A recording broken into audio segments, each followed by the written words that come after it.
तुमने कहा कि जिम गया होगा। अभी उसके दोस्त से बात करके आ रहा हूँ। आज वो गया ही नहीं। वो तो मुझे नहीं बता पा रहा। हर हफ्ते जाता है, इसलिए मैंने कहा था। मैसेज का जवाब भी नहीं दे रहा, बगैर बताए कहीं रुकता भी नहीं। कहाँ है ये लड़का? मैं फोन करता हूं।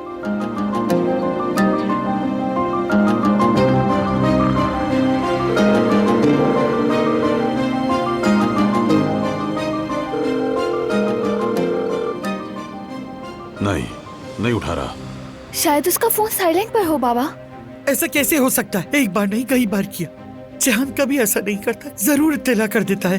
बस दादी जान रिलैक्स। उकान को फोन करता हूँ, शायद वो पता लगा है। जहां से राब्ता नहीं हो पा रहा, उसका पता लगा सकते हो कि वो कहाँ है?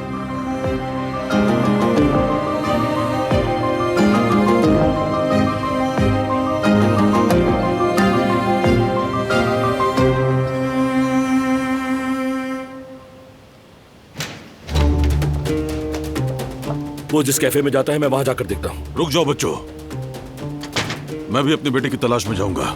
आप घर पर ही नहीं बाबा, हम संभाल लेंगे।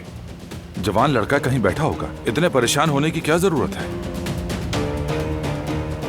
मेरा मतलब ये नहीं कि तलाश ना करो, करो जरूर, बस घबराहट मत फैलाओ। वरन मैं घर पर हाथ धरे नहीं बैठ सकता। ठीक है चलें फिर।